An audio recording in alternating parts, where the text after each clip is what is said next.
So my question is like, when do we start to panic? Game 162. Act like you've been here before. Hi, I'm Weston. I love talking about the Astros, and I'm here to talk about Game 4 of the regular season, where the Astros lose 7-2 to the San Francisco Giants in the first game of said series, and the first game in the new City Connect jerseys. Man, they sure did look good on the field. I am speaking exclusively of the outfits, by the way. The team, on the other hand, looked crap, what's the word for it? Terrible. I think the other fun word for it would be anemic, and I think that also is accurate. To briefly, because we're going to get to there, the pitching, which is where I'll start, and we're going to contain it to two people, Ronel Blanco and Rafael Montero. I thought Blanco pitched fine. I believe he picked up 5 strikeouts in his first 5 innings. He pitched fine. I thought he was doing okay. 2 runs over 5 innings is about where I'm expecting Blanco. Comes in for the 6th, can't get out of it. It wasn't great. I'm not going to flip my lid for Blanco. To be completely honest, I have significantly more issue with Espada even sending him out there in the 6th than anything he did tonight.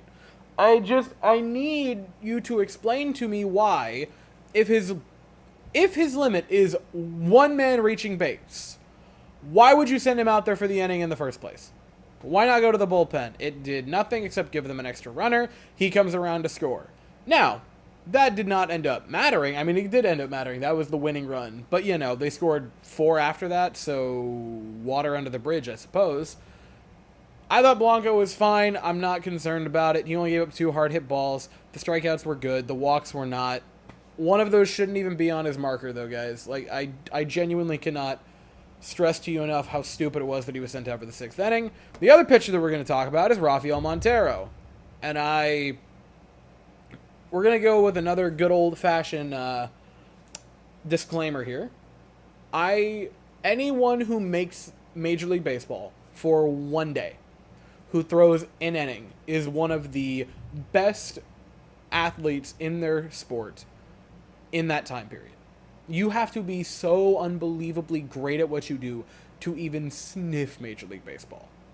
Rafael Montero, when compared to the average human being, is an unbelievably excellent baseball player.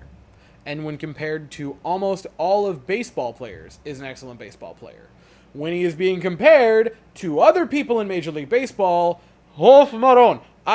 I thought he could have a nice little redemption arc, and I'm aware that it's 1 game, and I'm going to preach in a moment about not freaking out. I'm all good. I am all good. If you want to bury him in the minors, that's cool.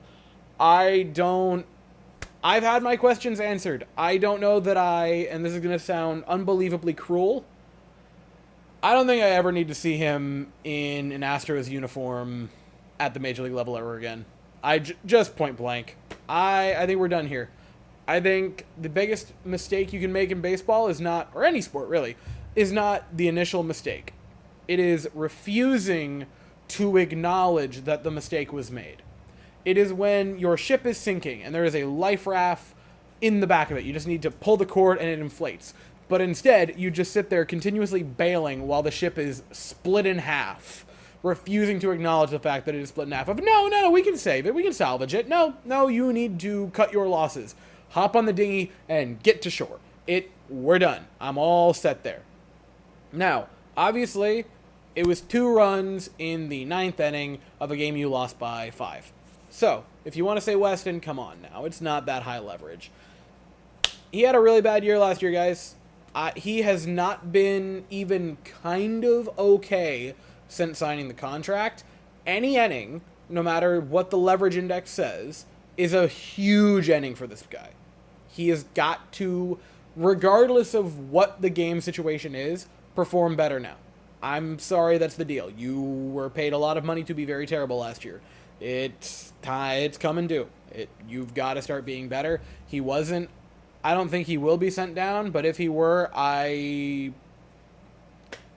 could understand why, and I would be in favor of it, is how I will put it. And now we get to the other part of conflict tonight, which was the offense being terrible. They scored 2 runs. Both of them were in the 8th inning. You have scored 8 runs of offense through your first 4 games. You are somehow averaging 2 runs a game, and you are also somehow 2-2 in those games, which is kind of impressive as to how good the pitching staff is. The Giants almost scored more runs tonight than you have all season. It's within 1. For a minute there, it was that they had scored more than you... Or no, not for a moment. Nearly for a moment. Now, here is the flip side of this, and how I will briefly spin it positively. For that to even be a relevant stat means it's very, very early on in the season. Like, yes, it is daunting to be like, oh my gosh, the Giants scored 7 tonight, and the Astros have only scored 8 all year. Yes. That's kind of statistics that can happen in the first, 4 or 5 games of a season. That is an embarrassing look, I'm not going to lie about that, but also... I don't know, I didn't freak out over it too terribly much. Now, this leads me into the other issue, and that I think is the more important issue, which is, for the love of God, this team, for the, going on 7, 8 years, they have been great. Not good, not good. I need you to understand, not good, unbelievably great, generationally great. They have never started a season on time. Not in 2018, not in 2019. They never got it going in 2020. Not in 2021, 22, 23, or 24. They have never started on time. And usually, the first 2 weeks of the season, they're below 500. Or the first month of the season, they're straddling 500. Or even well into the season like last year, they're barely at 500, or they're terrible for the first month, or this, that, or the other. They have never come out of the gates hot. They've never done it, and I'm not exaggerating. It is to the point that if you took the Astros, win-losses from, I don't know, July, August, September, when everyone else is dying. Not even September, leave that out, because that's when teams will make the playoff push. The most miserable months of the season to play in. July and August, when everyone else is dying, right? They're tired, they're fighting through some injuries, or they're hurt, when they're just overextending everything. When everyone collectively plays at, their lowest point. The Astros, year over year over year after year, at that point have begun clicking and are unbelievably great. That's when they'll go on a, 20 of 23 game win-loss streak. That's when they will rattle off 10 in a row, lose 1, and then rattle off another 12. It's infuriating how year over year, they start off terribly, they figure it out and gaslight you by the time June starts, and then still end up in a playoff spot. Here's where the issue is beginning to arise.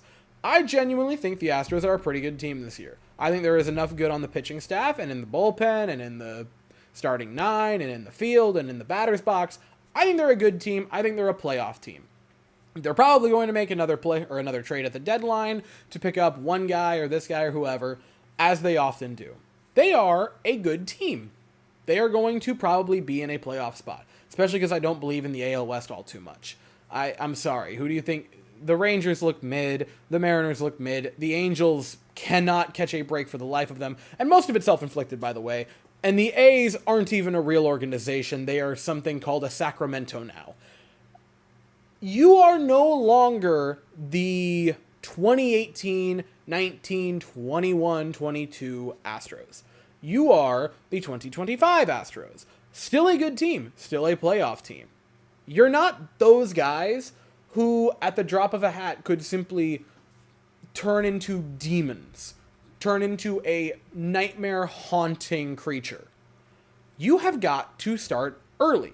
You have got to start earlier. Because I do not want the end of the season to roll around where they're a good team at that point. And, oh my God, guys, if you look at the records across baseball after, I don't know, May 17th, the Astros have the best record by 10 games. And it's like, oh, well, what was the record before then? Oh, they were bottom feeder. And that's why they either miss the playoffs by 2 games, or that's why they don't get home field advantage, or they don't get this, that, or the other, or they have to play a harder team. They cannot afford, at this stage of their organization, to not start on time. And it's infuriating, not because I don't think they'll come out of it, because I do, but it's infuriating because across 3 different managers, 3 different GMs, across almost a full decade of time, they can't figure out how to start a season as if they have ever played a game of baseball in their life. For the first 3 weeks, almost every season, it's like they just figured out that baseball is a cool sport. And they're like, oh yeah, I'll pick it up in my spare time when I clock off from the old grindstone there at the office, fellas. Every single season. And I think they'll come out of it. But by God, it's frustrating every single season. And at a certain point, I am becoming Charlie Brown, because I'm like, maybe they'll start good this season. And I take a good run at that football, and then Lucy Astros just pulls it away at the last second, and they end up starting like 12-14. So the Astros can begin to right the ship that is this series tomorrow evening, 8:10 Eastern, 7:10 Central. The Giants are going to send Logan Webb to the mound, and the Astros are going to send Hayden Wesninski to the mound. And I will be here afterwards to talk about it. But as for right now, that's all I have to say. So if you enjoyed the video, please consider to like and subscribe. Thank you all so very much for watching. I hope you all have an absolutely fantastic day, and as always, go Astros.